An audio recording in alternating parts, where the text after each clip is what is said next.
Muy bien, vamos a empezar. Gracias por sintonizar el programa. Gracias por sintonizar, por ver, por escuchar del medio en que lo estés haciendo ahora. Vamos a continuar con la parte 3 del libro de Piense y hágase rico de Napoleon Hill.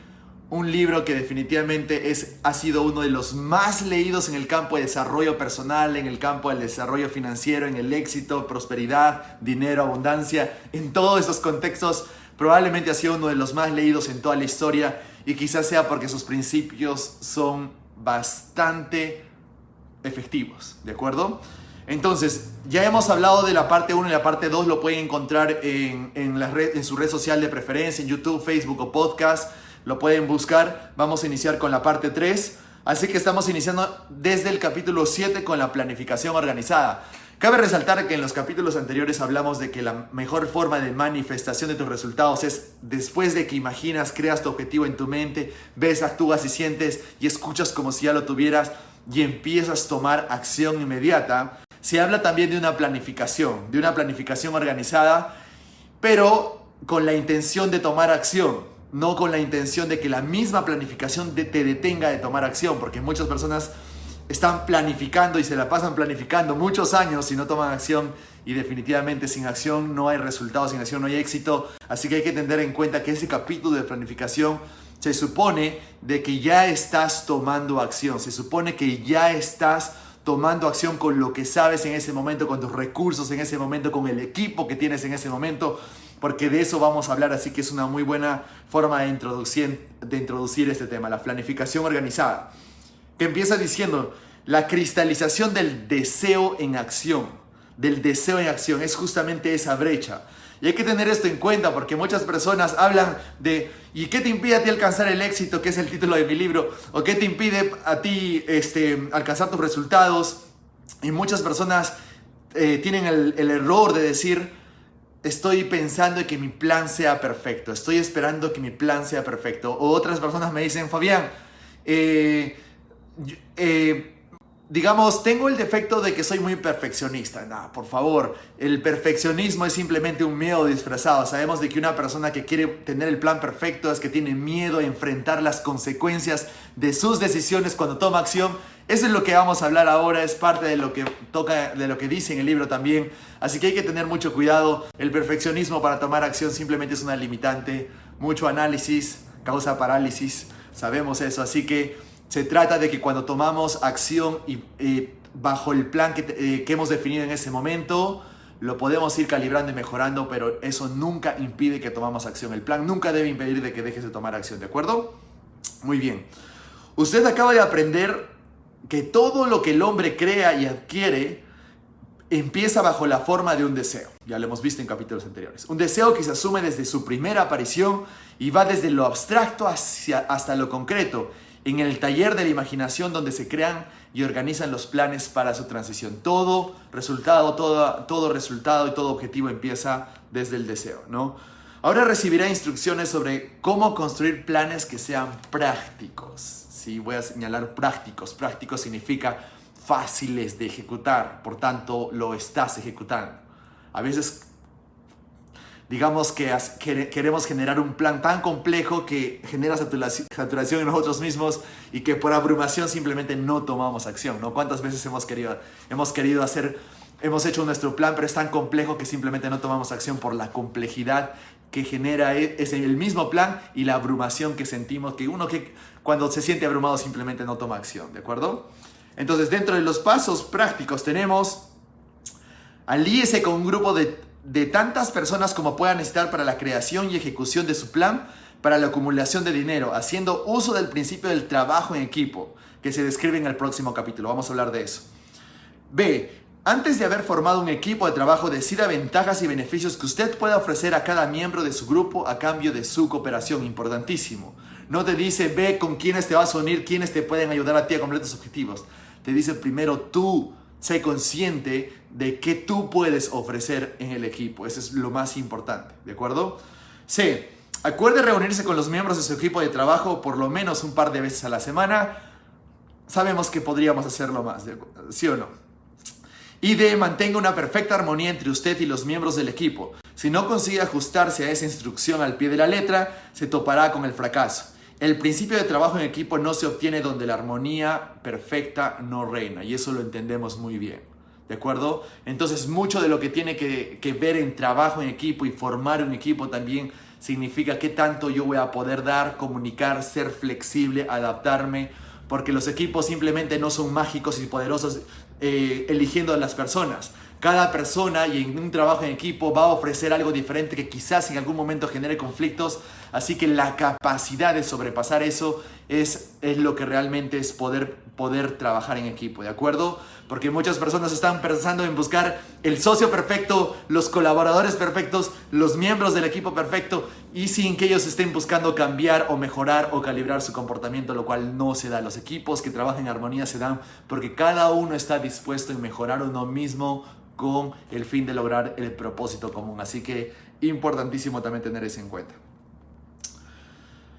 Luego, eso es importante en el plan, es si su primer plan fracasa, inténtelo con otro, tan simple como eso, ¿de acuerdo? Muchas personas prefieren sumergirse en el dolor y el sufrimiento del fracaso. No, intenta otro, busca otro plan. Si el primer plan de que usted adopta no funciona con éxito, cámbielo por uno nuevo, ¿sí? Y lo repite 2 veces. Lo que significa simplemente cuando hablamos del ciclo del éxito y los principios de éxito en mi libro, es nosotros empezamos con conocer los resultados, tomamos acción, pero sabemos que cuando tomamos acción con lo que sabemos en ese momento, por tanto, quizás nuestro plan no funcione. Entonces, cuando no funcione, tenemos que tener la suficiente agudeza sensorial, o calibración es un término de PNL, para saber qué funciona y qué no funciona. Y si no está funcionando algo, ¿qué es lo que tengo que hacer? Cambiarlo, ¿no? Como dice, si su primer plan fracasa, inténtelo con otro. Si no funciona, cámbielo por otro, ¿de acuerdo? Sumergirte en el dolor y en el sufrimiento, en el fracaso de que no pude obtener. No, el fracaso no existe si lo tomas eso como retroalimentación. Así que simplemente, si no obtienes tu resultado o no obtienes tu objetivo con éxito, cambia lo que estás haciendo. Es tan simple como esto.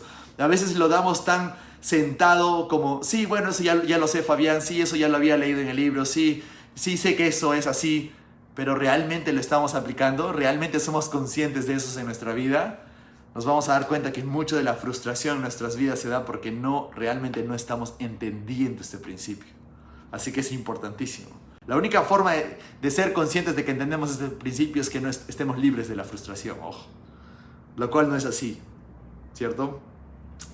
El fracaso temporal debe significar solo una cosa: la certidumbre de que hay algo que no funciona en lo planificado. Mejor definición no puede haber. Y ahora noten este pequeño detalle porque, como les dije en los programas anteriores, Napoleon Hill es muy preciso en las palabras que utiliza. El fracaso temporal, lo cual no dice el fracaso total. No dice el fracaso ya no lo vas a poder conseguir y es un cierre de un ciclo. No, dice el fracaso temporal. Temporal significa que tiene un inicio y tiene un fin, ¿cierto? En tiempo. Por tanto, no deberíamos sumergirnos en el dolor del fracaso porque tiene un tiempo. Debe significar solo una cosa: la certidumbre de que hay algo que no funciona en lo planificado. En PNL lo llamamos agudeza sensorial, lo llamamos calibración, saber qué funciona y qué no funciona, y lo que no funciona automáticamente hay que cambiarlo, ¿no? Y no solamente la parte de la mecánica del cómo estás haciendo, sino la parte de tu psicología, que sabemos que es más del 80% que está relacionada en relación con tus objetivos, ¿sí? Ningún hombre está vencido mientras él mismo no se rinda en su propia mente. Ningún hombre está vencido mientras él no se rinde en su propia mente. Esto es importante porque el plan, muchas veces cambiar el plan significa también cambiar de psicología, cambiar creencias, adoptar nuevos valores, ¿cierto? Así que la mente es importante. Recuerde que los que abandonan nunca ganan y un ganador nunca abandona. Es una de las frases que más me gusta, la resalté de la primera vez que leí el libro. Recuerde que los que abandonan nunca ganan y un ganador nunca abandona. Y si nunca abandonas, nunca fracasas. Por tanto, siempre ganas. Poderoso.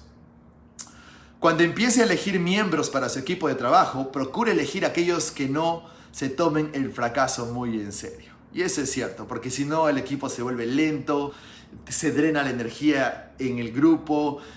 Imagínate a un grupo cargado con personas de que algún error ya piensan que se les acaba el mundo, se hace más lento y más pesado avanzar con ese equipo, ¿no? Es mucho mejor, como lo dice, buscar personas que no se tomen en serio el fracaso, ¿no? Entonces sabemos de que eso drena, eso te quita energía, te quita propósito, motivación, etc. El dinero en sí no es más que una materia inerte. No se puede mover, no piensa, ni habla, pero puede oír cuando un hombre que lo desea lo llama. Importantísimo. ¿Sí? Es importante también porque él utiliza varios canales. Si se dan cuenta en esa misma afirmación dice, pero puede oír, auditivo, y un hombre que lo desee, uno tiene que desearlo. Cuando él habla de deseo, habla de imaginación, tienes que tener una imagen visual, y luego dice lo llama, que es la parte auditiva, ¿no? Entonces siempre involucra la parte visual, auditiva y kinestésica, en esta parte la parte de oír, para poder generar ese deseo ardiente, como le dice Napoleon Hill, ¿no? Así que es interesante cómo utiliza su lenguaje, porque hay muchas personas que solo lo ven todo visual, todo auditivo, todo kinestésico. Creo que Napoleon Hill utiliza los 3 canales para que pueda llegar bien el mensaje de lo que él quiere transmitir. Ahora, hablamos de la planificación del ofrecimiento de servicios. Es algo que ustedes pueden ya leerlo, básicamente cómo ustedes pueden ofrecer su servicio, cómo pueden mejorar su presentación de sus servicios, si quieren buscar un nuevo trabajo, etcétera, etcétera. Así que ustedes ya pueden leer, eso es básicamente, está bastante entendible, los factores siguientes o lo que ustedes necesitan para poder vender sus servicios, lo pueden ya leer, es de fácil entendimiento. Lo que sí vamos a hablar ahora son los factores importantes en todo líder, ¿no? Sabemos que tiene que tener un valor inquebrantable, 1, 2, autocontrol, 3, un claro sentido de justicia, 4, precisión en sus decisiones. Esa es la que más me gusta, ¿no? El hombre que vacila en sus decisiones demuestra que no está seguro de sí mismo y no puede conducir a otros a tener éxito. Ahora, si te das cuenta, la indecisión, a un líder que es indeciso con sus decisiones, ¿te inspiraría a seguirlo? No necesariamente, ¿verdad? 5, exactitud en los planes. 6, el hábito de hacer más de lo que le corresponde. El líder es el que realmente hace más de lo que le corresponde hacer. 7, una personalidad agradable. 8, simpatía y comprensión. 9, dominio del detalle. 10, disposición a asumir toda la responsabilidad. Muchas personas quieren ser líderes. Pocas personas quieren realmente asumir su responsabilidad. Asumir toda la responsabilidad. Y esto va un poco porque es importante, lo voy a leer. El líder de éxito debe estar dispuesto a asumir la responsabilidad por los errores y los descuidos de sus colaboradores. Si trata de eludir esta responsabilidad, dejará de ser el líder. Si uno de sus seguidores comete un error y que se da como un incompetente, un líder debe considerar que él es quien ha fallado. Qué importante es esto, porque muchos líderes que se dicen, entre comillas, querer aspirar al liderazgo, no asumen los errores de su mismo equipo, no asumen los errores de sus colaboradores. Sin embargo, qué importante es de que el líder acepte los errores que están pasando en su entorno, en su equipo, en su empresa, porque de esta forma realmente está asumiendo la responsabilidad por todo lo que sucede. Si lo queremos llevar a un nivel de conciencia superior, estaríamos diciendo de que todo lo que sucede en la empresa o en su equipo es una proyección de uno mismo, es una proyección del líder. Así que por más de que creas de que tú no eres responsable por algunos de los errores que se dan en tu equipo, eres 100% responsable, porque tu equipo es una proyección de lo que tú eres, de tus pensamientos, de tus actos, de tus valores, de tus deseos, ¿de acuerdo? Si queremos llevarlo eso a un nivel de conciencia, como hablaba de Carl Jung, sabemos de que siempre es así. Así que asumir eso no es simplemente una creencia, una recomendación, es real y tienes que aprender a asumir los errores que suceden en tu equipo, ¿de acuerdo? Importantísimo, para mí es lo más importante, ¿sí? Y 11, cooperación. Ahora sabemos, bueno, habla de las 2 formas de liderazgo, que eso ustedes ya lo van a poder leer, es bastante sencillo de entender. Esto sí es importante. Llegamos ahora a los principales errores de los líderes que fracasan, porque saber lo que hay que hacer es tan importante como saber lo que no hay que hacer, ¿no? Entonces, ¿qué es lo que no hay que hacer? ¿Dónde fracasan los líderes? Es 1, incapacidad para organizar detalles, ¿sí? Un liderazgo eficiente requiere capacidad de organizar y controlar los detalles. Y esto es una habilidad bastante importante, porque cuando hablamos hablamos de detalle, significa que a veces los que clasifican en la categoría de líderes son los visionarios, ¿sí? Pero si lo llevamos esto a un metaprograma, sabemos de que hay personas que son más globales que específicas y hay otras personas que son más específicas que globales, ¿cierto? Los visionarios son más globales, ¿de acuerdo? Y tienden a querer estar en posiciones de liderazgo, pero un liderazgo efectivo se da cuando esa visión se lleva a acciones concretas y específicas. Lo que quiere decir que los metaprogramas, el metaprograma tendría que ser de global a específico o un poco de global y un poco de específico, porque de esa forma sería mucho más eficiente. Una persona que simplemente habla de visiones pero no sabe cómo ejecutar o fragmentar las acciones para tomar acción, definitivamente no va a tener éxito. Así que no solamente ser visionario, no solamente es saber al detalle lo que se tiene que hacer, sino es hacer ambos. Así que hay que tener en cuenta cuando nosotros estamos haciendo esto, ¿de acuerdo?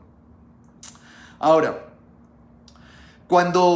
segundo paso, mala disposición para prestar servicios modestos. 3, expectativas de gratificación por lo que saben y no por lo que hacen con aquello que saben. 4, temor ante la competencia de sus seguidores, grave error. 5, falta de imaginación, error, como lo habíamos dicho, es ambos, es imaginación más la capacidad de entrar al detalle para la ejecución. 6, egoísmo. 7, intemperancia. 8, deslealtad. Definitivamente la deslealtad es poderosísima cuando hablamos de querer generar equipos bastante resueltos. 9, acentuar la autoridad del liderazgo. 10, insistir en el título, ¿sí?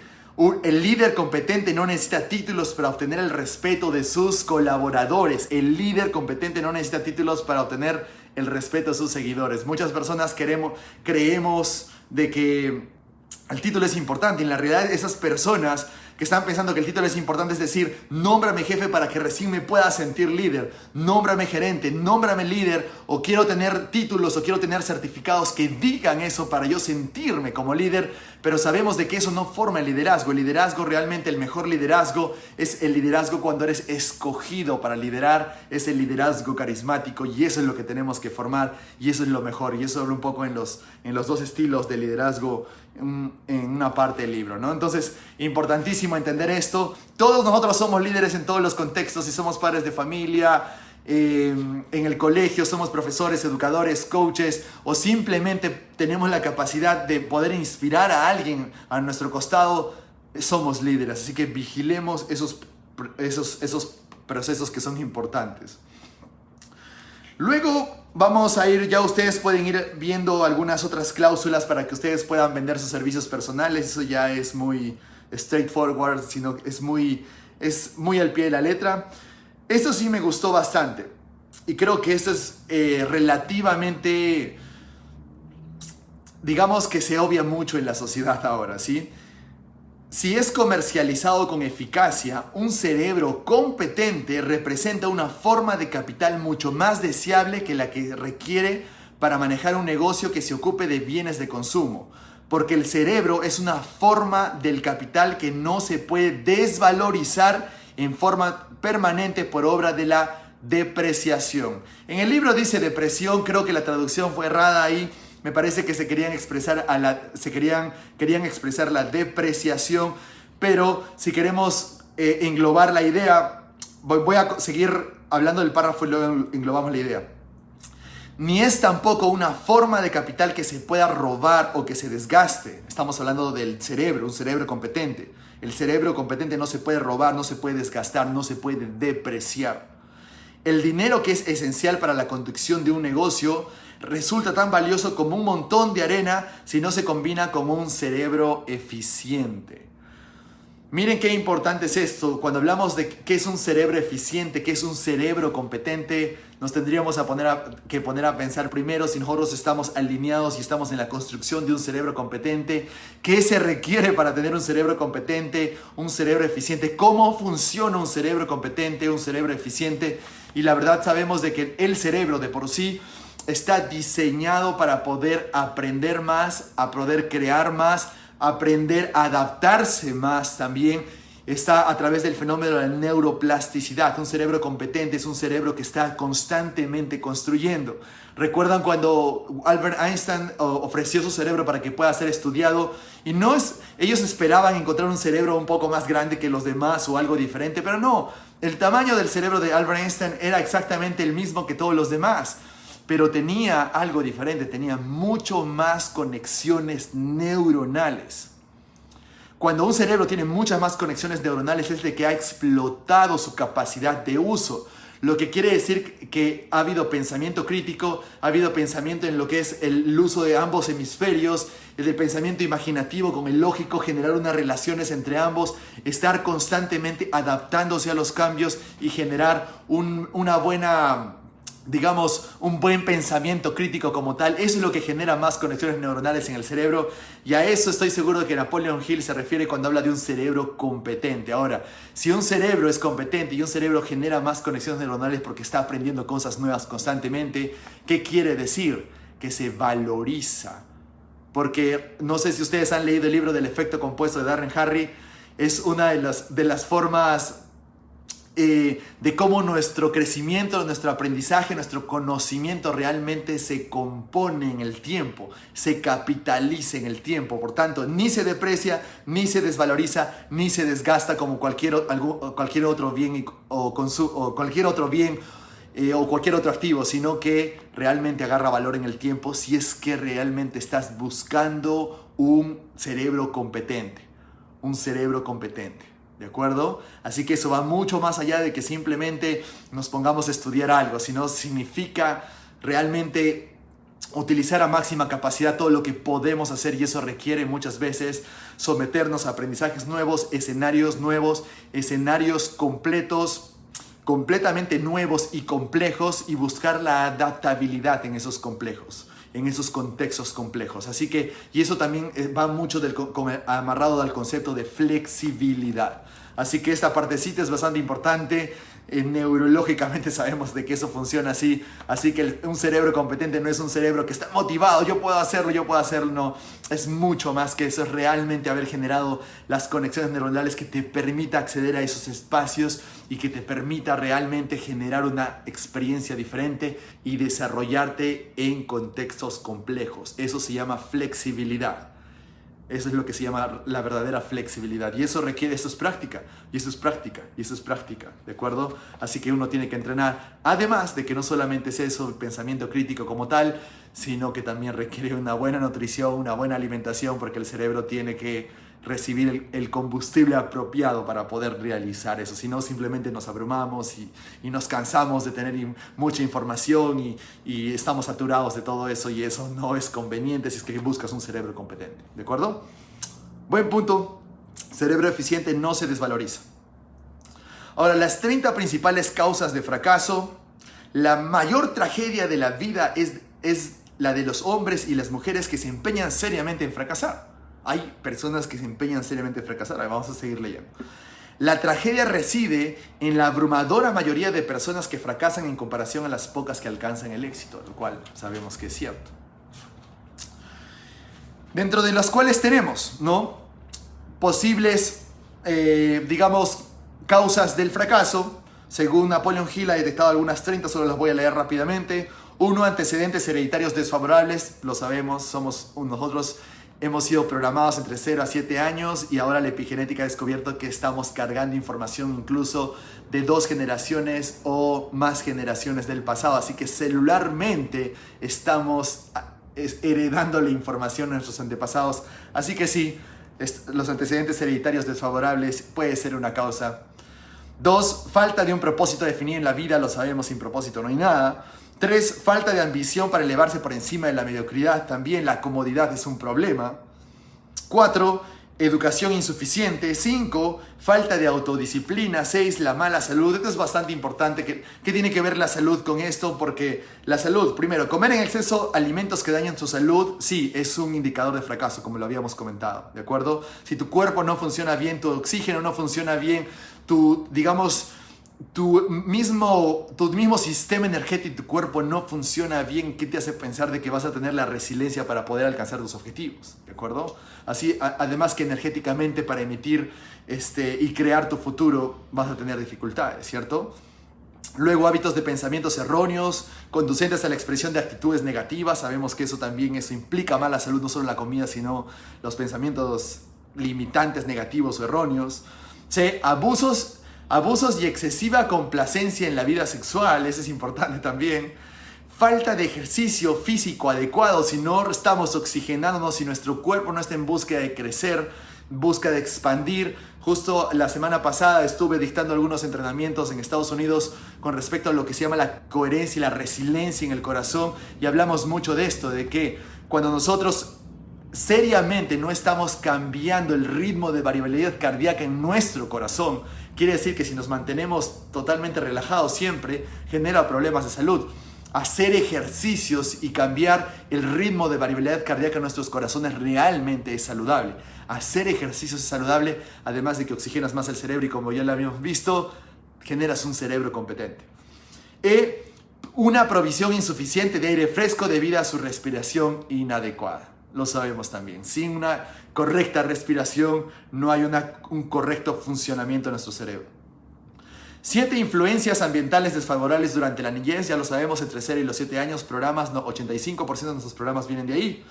La dilación habitual, que se refiere a la postergación de nuestros objetivos, la procrastinación, porque aguardamos el mejor momento, y lo pone entre comillas, el momento perfecto para tomar acción. Eso no existe. Tú solo toma acción, cambia tu plan en el camino.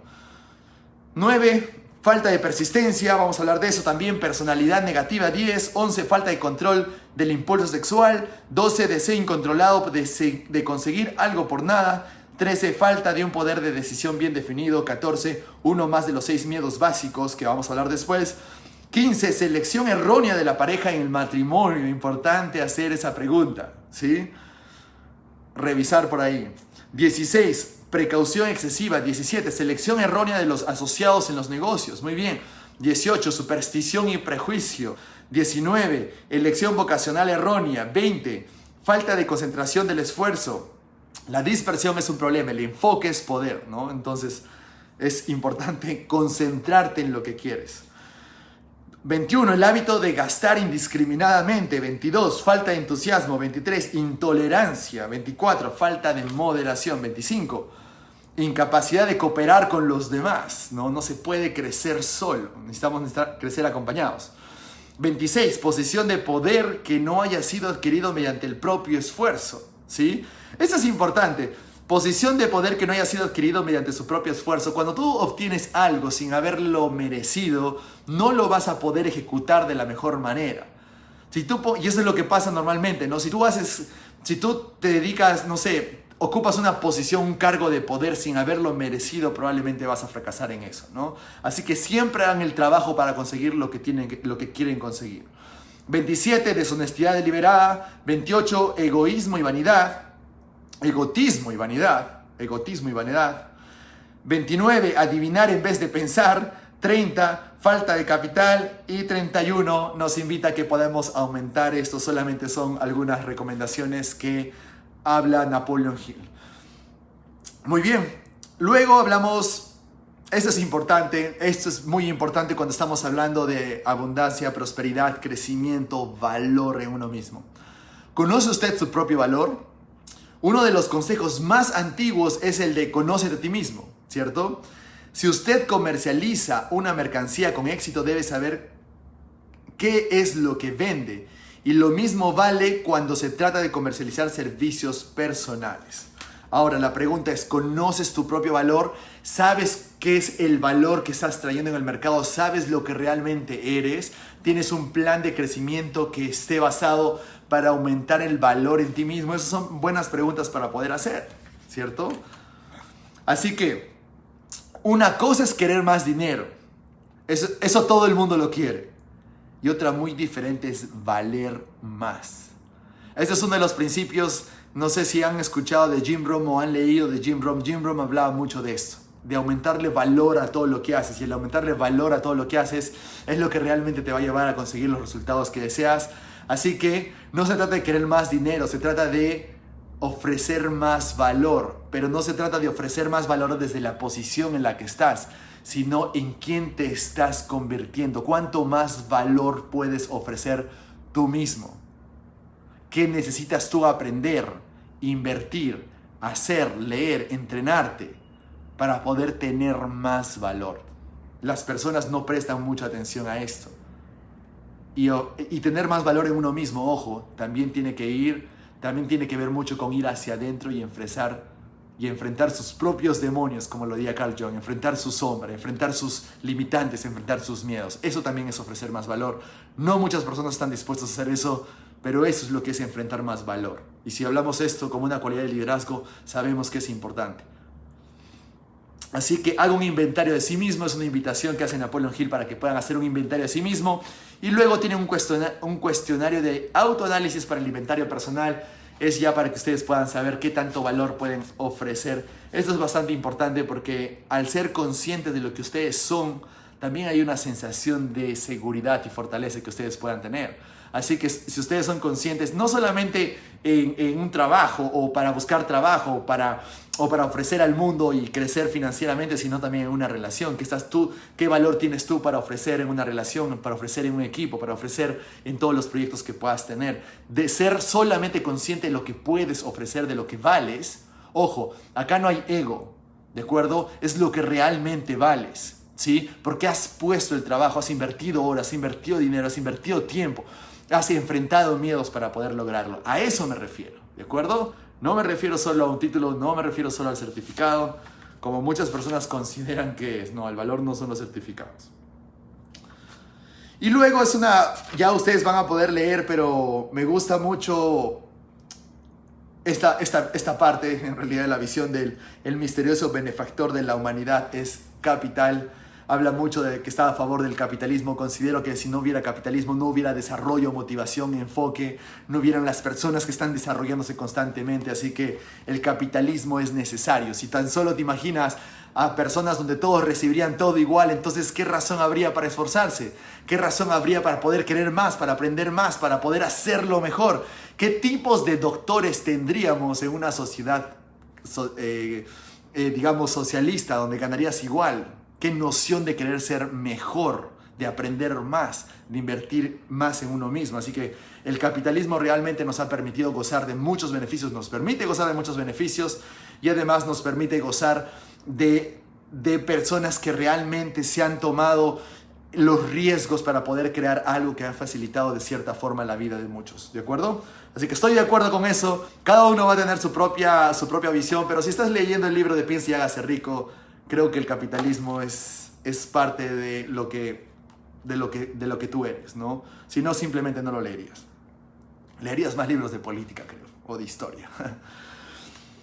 Bueno, vamos a leer porque luego coloca una historia algo absurda, pero miren lo que dice. Parece un tanto absurdo, ¿verdad? Bueno, pues el procedimiento que acabo de describirle sería la única manera posible de conseguir esos simples artículos alimenticios si no contáramos con la bendición del sistema capitalista. ¿Sí? El capital es la piedra angular de nuestras vidas y es importante tener eso en cuenta. Gracias al capital podemos conseguir al mejor gasfitero, podemos conseguir al mejor electricista, podemos comprar el mejor programa, el mejor software, gracias a que estas personas piensan de forma capitalista.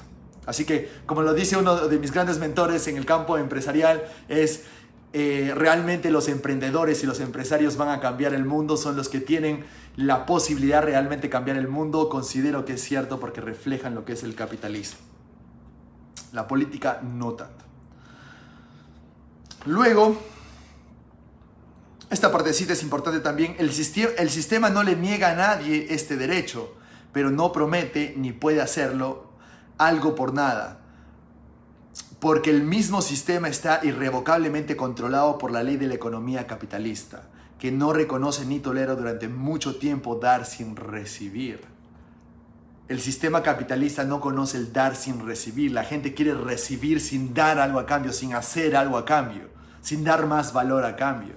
El sistema capitalista no funciona así. Así que si quieres tener tus finanzas en orden, tienes que empezar a otorgar más valor, dar algo a cambio para poder recibir algo a cambio. ¿Sí? Muy bien. Ahora vamos al capítulo 8. Hablamos de la decisión. ¿Sí? La dilación es lo contrario de la decisión. ¿Sí? Y hablamos de la decisión de tomar acción. Me parece que cuando habla de la dilación habla más de la dilatación o la postergación de tomar acción, el séptimo paso hacia la riqueza. Una de las cualidades más notables de Henry Ford era su costumbre de tomar decisiones rápidas y definitivas y de cambiarlas con lentitud. ¿Sí? Qué importante es esto, porque muchas personas, así como en el capítulo del plan, se la pasan planificando, haciendo el plan perfecto para tomar acción, ¿sí? Y al final nunca toman acción.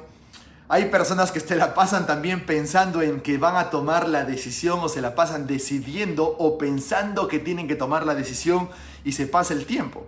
Y en realidad lo que están buscando es simplemente la seguridad de no afrontar las consecuencias de una mala decisión. Así que ahí hay que tener mucho cuidado. Cuando tú estás pensando en tomar la decisión, simplemente estás buscando la seguridad, o no quieres afrontar, o te da miedo afrontar las consecuencias de enfrentar una mala decisión. Así que por eso que para tomar una buena decisión se requiere coraje. ¿Sí? Se requiere coraje, que es una de las emociones generativas y regenerativas que nosotros generamos como seres humanos. Ahora, esto es importante. En el libro de Malcolm Gladwell, que se titula The Tipping Point, habla de que los CEOs de las empresas más grandes en el mundo se demoran para decidir entre 0 y 5 segundos. 0 y 5 segundos, no 0 y 5 meses o 5 años. 0 y 5 segundos. Deciden rápidamente. Ahora, ponte a pensar en esto. Bruce Lipton demostró que la intuición te podía dar respuestas entre 0 y 3 segundos, y que es la velocidad más óptima para tomar decisiones basadas en la intuición, basada en la inteligencia que procede de tu corazón. Entonces, cuando hablamos de realmente tomar decisiones, las decisiones se dan entre 0 y 5 segundos, 0 y 3 segundos, las decisiones son rápidas. Si no estás tomando una decisión ahora, o si estás pensando en tomar una decisión correcta y estás tomando tiempo, probablemente estás evaluando mucho análisis y estés pensando en buscar la certeza de que tu decisión sea la correcta. Por tanto, probablemente no sea la correcta y vayas a afrontar las consecuencias de no tomar las decisiones. Así que hay que tenerlo en cuenta. Y ojo, no se trata tampoco de ahora cambiar y tomar decisiones rápido. No, se trata de realmente conectar con nuestra propia mente inconsciente, con nuestra propia intuición, y además alimentar nuestra intuición, nuestra mente inconsciente, porque la mente inconsciente va a tomar la decisión correcta, pero está directamente relacionada a la información que tiene, a la experiencia que tiene, a los libros que leíste, a los conocimientos anteriores, para luego acceder a la inteligencia infinita que existe, ¿de acuerdo? Así que de eso podría hablar un buen tiempo, en algún momento lo voy a hablar, pero ténganlo eso en cuenta. Es rápido, pero hay que entrenarnos para eso. Hay que entrenarnos para eso, porque en la universidad, en el colegio, en todo lado te entrenan para pensar mucho para tomar una decisión. No, las decisiones más importantes de tu vida, sabes cuáles son las correctas, entre 0 y 3 segundos, entre 0 y 5 segundos. Y ahora, esto es importante. Cuando empiece a poner en práctica los principios descritos en este libro, guíese por su propio consejo, tome sus propias decisiones y aténganse a ellas. No confíe en nadie más que en los miembros de su equipo de trabajo, y asegúrese de haberlos escogido bien, eligiendo solo aquellos que estén en completa armonía con su propósito y que muestren sintonía o simpatía por él. Esto es bastante importante, porque incluso si van a tomar decisiones en equipo, todo el equipo tiene que estar alineado a un mismo propósito y todos tienen que estar en la misma sintonía. Como les dije, la semana pasada estuve viendo y exponiendo, y estuvimos en unas mentorías geniales con el fundador del primer Instituto de Investigación Científica, el Corazón, y hablamos mucho de esto, y hablamos de que en un equipo, cuando estamos conectados en corazón, lo que quiere decir cuando estamos en coherencia, que son los términos que podemos utilizar, podríamos tomar las mejores decisiones inmediatas y, digamos, definitivas, ¿sí? Porque todos podemos generar ese campo electromagnético que nos conecta, y nos conecta en pensamiento, nos conecta en emoción también. Quienes hablan mucho, hacen poco. Si usted habla mucho más de lo que escucha, no solo se privará a sí mismo de muchas oportunidades de acumular conocimientos útiles, sino que también habrán puesto sus planes y propósitos al descubierto ante personas a las que les encantará desilusionarle porque en el fondo lo envidian. Este es uno de los tips que da Napoleon Hill. La verdadera sabiduría suele llamar la atención en merced a la modestia y el silencio. Por eso es que las personas sabias y modestias son las más calladas en la habitación. ¿Sí? Interesante. Los que hablan mucho quizás no tanto. Dígale al mundo lo que intenta hacer, pero llévelo a cabo antes de decirlo. Un consejo de Napoleon Hill, ¿no? Libertad o muerte, una decisión, y a esto es donde quería llegar. El valor de toda decisión depende del coraje que se necesita para ejecutarla. Lo vuelvo a leer. El valor de toda decisión depende del coraje que se necesita en ejecutarla. Porque si no estás tomando la decisión es porque te da miedo a las consecuencias de tomar una mala decisión, ¿cierto?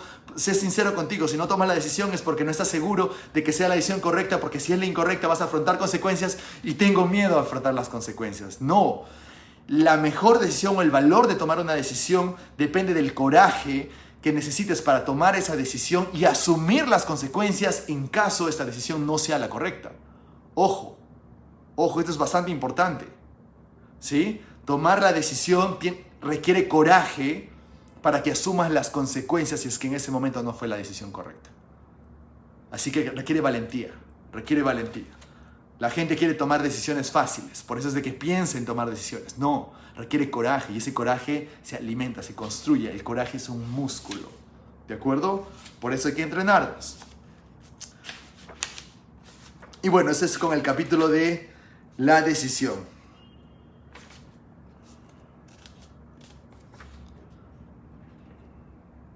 La independencia financiera, la riqueza, un negocio deseable o un buen puesto profesional no se encuentran al alcance de la persona que descuida o rechaza la expectativa, la planificación y la exigencia de sí mismas. El que desea obtener riquezas con el mismo espíritu con el que Samuel Adams deseó obtener la libertad para las colonias, seguro que terminará por acumular una gran fortuna, y habla del deseo ardiente, que es lo que hemos hablado en capítulos anteriores y en la historia. Si tú realmente lo deseas, lo vas a conseguir. ¿De acuerdo? Y hablamos ya en el capítulo 9 de perseverancia. Todos sabemos de que para triunfar, para conseguir los objetivos, la perseverancia es importante, pero hay ciertos factores que hay que tener en cuenta con respecto a la perseverancia, porque a veces no tienen el concepto de lo que realmente es perseverancia, la definición de lo que es perseverancia. El esfuerzo sostenido necesario para mover la fe. El esfuerzo sostenido necesario para mover la fe. El fundamento de la perseverancia es la fuerza de voluntad. Cuando la fuerza de voluntad y el deseo se combinan adecuadamente, forman una asociación irresistible, cuando la voluntad y el deseo. En general, los hombres que acumulan grandes fortunas son conocidos como fríos, a veces como despiadados, incluso a menudo son mal interpretados. Lo que tienen es fuerza de voluntad, que ellos combinan con la perseverancia. Ambas cosas apoyan sus deseos y aseguran el logro de sus objetivos. Esto es bastante común en las personas. Tienen miedo a sufrir ese juicio de otras personas que les digan que son fríos. ¿De acuerdo? Pero una persona que realmente quiere algo, tiene la voluntad, el deseo de ir por sus objetivos y está totalmente enfocado y es persistente, sí, es frío. Sí te va a decir que no muchas veces. Sí que va a decirle no a muchas otras personas, a muchas otras tentaciones, a muchos otros familiares, porque está enfocado en lo que quiere. ¿De acuerdo? Así que esa frialdad con la que se le conoce a los líderes, a los empresarios, a las personas que hacen negocios, es realmente necesaria y uno tiene que realmente saberla asumir. Si queremos llevar esto un poco a la parte neurológica, cuando una persona está realmente enfocado, se apaga la parte de amabilidad y creatividad propiamente dicha. Lo que quiere decir que cuando una persona está totalmente enfocado y que quiere terminar el proyecto, ¿no te has puesto a pensar que cuando estás muy enfocado y quieres acabarlo y estás dentro del proyecto, se pasan las horas volando, sigues trabajando y te interrumpen o alguien te pide algo y tú automáticamente reaccionas con algo que no debiste haber dicho y la otra persona se ofende por lo que dijiste? A todos nos ha pasado eso, ¿no? Y si no te ha pasado, tienes que enfocarte más, porque eso pasa con las personas enfocadas. Entonces, cuando te pasa eso, cuando estás muy enfocado, sucede eso. Así que es un equilibrio entre ambas. Es un equilibrio entre ambas. Creo que Steve Jobs puede ser un claro ejemplo de eso, ¿cierto? Steve Jobs era un claro ejemplo de eso. Tenía resultados y era un gran líder. La mayoría de la gente está preparada para echar por la borda sus objetivos y propósitos, abandonándolos a la primera señal de oposición o desventura. Unos pocos continúan a pesar de todas las oposiciones hasta que los alcanzan. Ustedes nunca han visto un Michael Jordan, un Kobe Bryant, que ha sido amable 100% en todo contexto. Cuando estaban en el juego, cuando estaban totalmente enfocados y querían ganar, ese era el único objetivo. Y la amabilidad no estaba dentro de ese proceso de estrategia, ¿cierto? Hay varios casos para demostrar esto y que neurológicamente y biológica o bioquímicamente también hay muchas formas de explicar esto, ¿de acuerdo? Téngalo en cuenta constantemente, unos deseos débiles llevan a resultados débiles. Lo sabemos. Su mente subconsciente actúa continuamente tanto si usted está despierto o como que no. Importante también. La pobreza es atraída hacia la persona cuya mente es favorable a ella, mientras que el dinero es atraído hacia que los que se han preparado deliberadamente para atraerlo y según las leyes lo atraen. Esto es bastante importante porque uno obtiene lo que piensa, uno obtiene lo que siente, uno tiene y ha conseguido lo que tiene hasta ahora y está donde está por lo que viene sintiendo, pensando y haciendo. No podemos quitarnos desde ese flujo. Lo bueno es de que nosotros podríamos tener más, hacer más, conseguir más, si es que cambiamos cómo estamos procesando la información, cómo estamos pensando, cómo estamos sintiendo. Por tanto, la pobreza viene a ser como un estado, así como la prosperidad viene a ser como un estado actual de la persona, lo cual puedes tú cambiar si es que decides hacerlo. Así que hay personas que dicen, me merezco más. No, si no lo tienes, quizás no lo mereces. Tienes que hacer algo más para poderlo merecer al más. Tienes que aprender algo más para merecer más. Así que muchas personas olvidan ese pequeño detalle, ¿de acuerdo? La conciencia de la pobreza se apoderará de la mente que no se ocupe de la conciencia del dinero, por supuesto. Si no estás creciendo, estás muriendo, ¿sí? Si no estás buscando tener más, estás cayendo. Una conciencia de la pobreza se desarrolla sin aplicación consciente de hábitos favorables de la misma, y la conciencia del dinero, en cambio, se ha de crear menos que uno haya nacido con ella. Ahora, esto es importante porque cuando hablamos de conciencia, siempre escuchamos las frases de que los ricos se hacen más ricos. Por supuesto, porque tienen la conciencia de prosperidad. Es obvio, ¿sí? Y los pobres más pobres, por supuesto, porque tienen la conciencia de pobreza. La pregunta es, en la posición en la que estás, ¿sí? ¿Qué es lo que decides hacer? ¿Qué es lo que decides cambiar? ¿Qué decides ahora para poder cambiar eso? ¿Sí? Y para eso hay que hacer trabajo, no es fácil.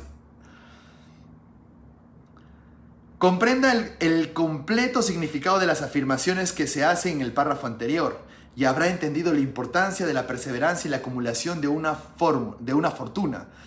Si no existe perseverancia, se verá derrotado, incluso antes de que haya empezado. Con la perseverancia seguro que ganará. Y esto es importante, escuchen lo que voy a decir ahora. Es posible que le sea necesario liberarse de su inercia mental. Es posible que le sea necesario liberarse de su inercia mental. Esa es una orden hipnótica, porque no es que sea posible o necesario. Es vital e importante, ¿sí? Debería ser un poco más, pero sabemos de que él utiliza un lenguaje muy abstracto. Ericksoniano es bastante bueno también, ojo. ¿A qué se refiere con inercia mental? Como pensar de que lo que hacemos siempre es lo correcto y como lo hacen todos es lo correcto y lo que hago todos los días es lo correcto porque lo he venido haciendo así siempre, ¿sí? El 95% de nuestros programas, comportamientos están programados. La pregunta es, esa inercia mental que simplemente hacemos las cosas porque están programadas en nosotros, ¿nos están llevando a nuestros resultados o no? Debe hacerlo mediante un procedimiento similar, con movimientos lentos al principio para luego aumentar poco a poco su velocidad. hasta recuperar un control completo sobre su voluntad.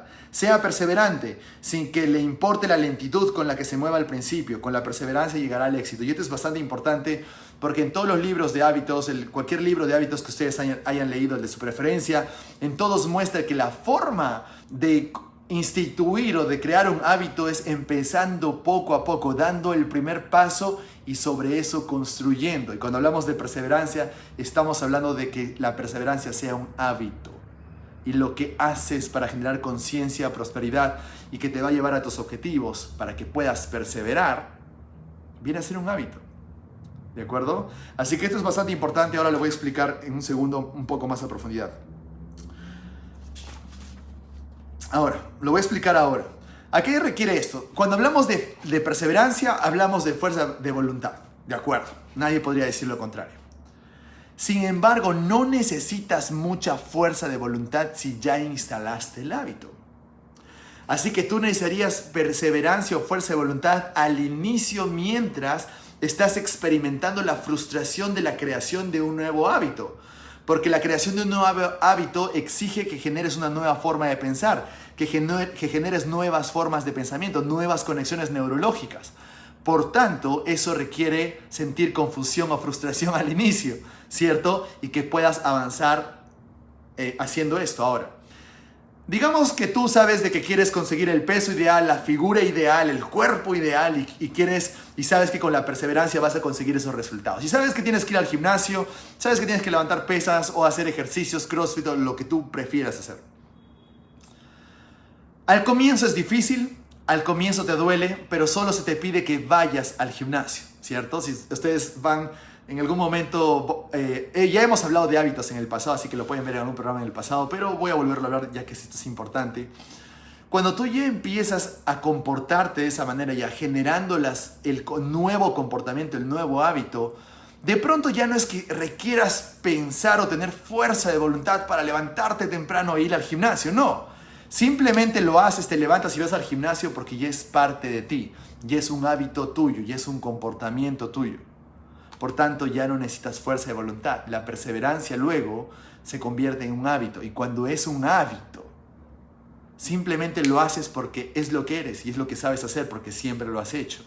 Por tanto, ya no estás pensando en hacerlo y ya no requieres tanta fuerza de voluntad. ¿Sí?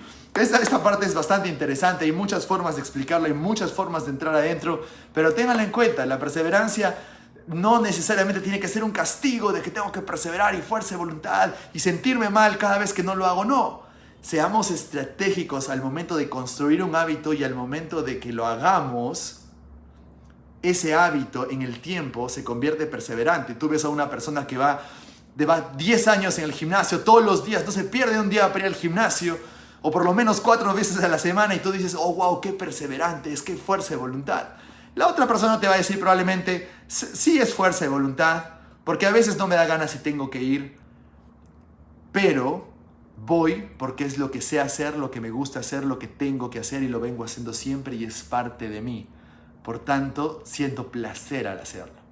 Así que esa es la transición que uno busca, ¿sí? Al comienzo sí parte como una fuerza de voluntad, pero después se convierte en parte de ti. Eso es lo que hace un hábito en nosotros mismos y eso es lo que nosotros estamos buscando, porque al final va a decir, qué perseverante esa persona, sí, pero quizás no es tanta carga como tú piensas que es, tanta fuerza de voluntad como tú piensas que es, porque simplemente lo eres, ¿sí? Creo que todos nos podemos relacionar con ese tipo de ejemplos porque todos hemos buscado implementar objetivos, implementar hábitos en nosotros, pero una vez que ya están implementados, no pensamos en perseverancia, simplemente lo hacemos, ¿sí? Muy bien. La perseverancia es un estado mental y en consecuencia se puede cultivar, como todos los estados mentales. La perseverancia se basa en causas definidas, entre las que se encuentran las siguientes: definición de propósito, deseo, confianza en sí mismo, definición de planes, conocimiento exacto, siempre hay que tener una buena estrategia para poder hacerlo, cooperación, fuerza de voluntad y finalmente hábito, las que ya estábamos conversando. La perseverancia es el resultado directo del hábito. Resultado directo del hábito. La mente absorbe y se convierte en una parte de las experiencias diarias de las que se alimenta. El temor, que es el peor enemigo de todos, se puede curar con toda efectividad por la repetición forzada de actos de valor. La repetición forzada de actos de valor, ¿sí? Todo aquel que haya luchado en una guerra lo sabe muy bien. Y así es, entre más estés enfrentando eso constantemente, más fácil es y más perseverante eres. Así que tenemos que entender de que la perseverancia, la fuerza de voluntad es un músculo, así como el coraje. Síntomas de la falta de persistencia: fracaso a la hora de reconocer o determinar con claridad la exactitud lo que se desea. Esto lo vemos mucho en estrategias de motivación, cuando hablamos en programación neurolingüística, el módulo específico de estrategias, ¿no? Fracaso a la hora de reconocer y determinar con claridad y exactitud lo que se desea. Si no sabes específicamente qué es lo que quieres, lo vas a dejar en cualquier momento. Dilatación con o sin causa, la postergación. Esto es bastante importante porque la postergación o la procrastinación hace que neurológicamente te acondiciones a postergar. Por tanto, si tú crees que estás postergando, procrastinando 1, 2 o 3 veces, o 1 mes, 2 meses, 3 meses, esto se puede volver cada vez más continuo y por tanto va a ser más difícil tomar acción. Así que deja analizar, toma acción, es lo más importante, ¿sí? Como dice Anthony Robbins, el poder personal está en la toma de acción, más no está en el análisis. 3. Falta de interés para adquirir conocimientos especializados. También es importante saber específicamente cómo hacerlo. Por eso los invito a los entrenamientos de PNL con nosotros. Es bueno saber específicamente cómo funciona esto. Y la indecisión, el hábito de pasar la pelota en todas las ocasiones. El hábito de pasar la pelota, no tomar la decisión, asumir las consecuencias, asumir uno la decisión o tomar uno la decisión que realmente requiere coraje. Sí, luego tenemos muchos más, como el hábito de apoyarse en justificaciones, la autosatisfacción, la indiferencia, el hábito de achacar a otros, debilidad de deseo, predisposición o falta de predisposición, falta de planes organizados, hábito de descuidar lo que haces, desear en lugar de querer, hábito de alcanzar un compromiso con la pobreza, buscar todos los atajos hacia la riqueza, temor a la crítica y el fracaso a la hora de crear planes. De temor a la crítica se habla mucho, incluso vamos a tocar, la mayoría de la gente permite que parientes, amigos y público en general influyan sobre ellos de tal modo que son capaces de vivir su propia vida debido a su temor a la crítica, ¿sí? El temor a la crítica es constante. Ahora, el temor a la crítica lo tienes que ver de dos formas. Una, tienes sí que liberarte de la emoción negativa como el miedo que tienes atravesado o digamos acumulando en tu mente inconsciente. Contaminant Therapy es la mejor forma. Y dos, tienes que ser consciente que la crítica siempre va a existir, ¿de acuerdo? Lo importante es que tú tengas técnicas y formas de enfrentar y reencuadrar y agarrar un significado a las críticas, ¿sí? LeBron James acaba de campeonar hace unos días y una de las frases más famosas de él es: me gusta la crítica porque eso me invita a ser mejor, ¿no? Entonces, la crítica es importante. Creo que lo malo sería no tener crítica, porque si no te critican, no estás haciendo las cosas bien. ¿De acuerdo?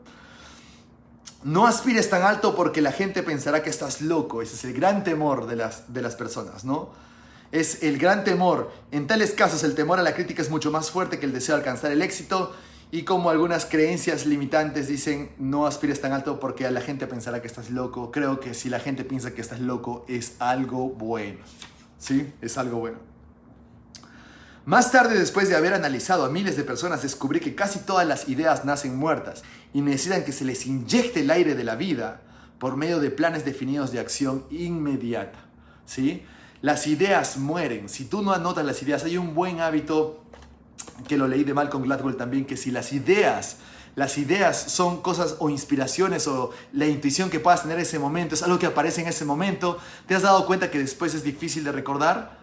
O ya no las recuerdas porque las ideas son de ese momento. Lo primero que tienes que hacer cuando tengas una idea es anotarla. Lo primero o lo mejor que puedes hacer. Después tomar acción sobre la idea para que le des vida a la idea y no tengas una idea muerta, ¿no? Esa es una gran recomendación que se habla mucho en otros libros también. Luego tienen muchos ejemplos y cómo cultivar la persistencia o perseverancia. Uno, un propósito definido apoyado por una fe ardiente y un deseo ardiente de cumplirlo. 2, un plan definido expresado en una acción continua. El plan siempre está relacionado a la acción, no solamente en el plan. 3, una mente cerrada a toda influencia y desánimo negativos, incluyendo las sugerencias negativas de parientes, amigos y conocidos. Parientes, resáltenlo, porque muchas personas tienen incluso hasta miedo de rechazar o salir de un entorno familiar cuando a veces hay que hacerlo. Y sé que es difícil, pero a veces hay que hacerlo. El cambio del entorno, el cambio de tu sistema puede dar un cambio radical en tu forma de pensar y de sentir. Así que es importante considerarlo también, ¿sí? 3. Una mente cerrada a toda influencia y desánimo negativos, incluyendo las sugerencias negativas. Perdón, acabo de leer el punto 3, que ya lo había leído. Y 4. Una alianza amistosa con una persona o más capaz de animar a uno a seguir adelante con el plan y con el propósito. Qué mejor que tener una persona que realmente te está motivando constantemente. Y es por eso que, como lo decía anteriormente, elige sabiamente tu pareja. Elige sabiamente tu pareja. Así que con eso ya estamos terminando la parte 3 del libro de Piensa y llega a ser rico. Muchísimas gracias por ver el programa, por escuchar el programa en el medio que lo estés haciendo ahora. Y en un momento voy a pasar a responder sus preguntas. Y si estás escuchando esto en alguna otra oportunidad o por diferido, te recomiendo que me puedas dejar las preguntas en mi inbox de Instagram. Me pueden buscar como Fabián Tejada PNL para que estoy respondiendo todas las preguntas que me dejan por ese medio. Así que los invito a seguirme también en mis redes sociales y les mando un fuerte abrazo a todos ustedes. Muchísimas gracias.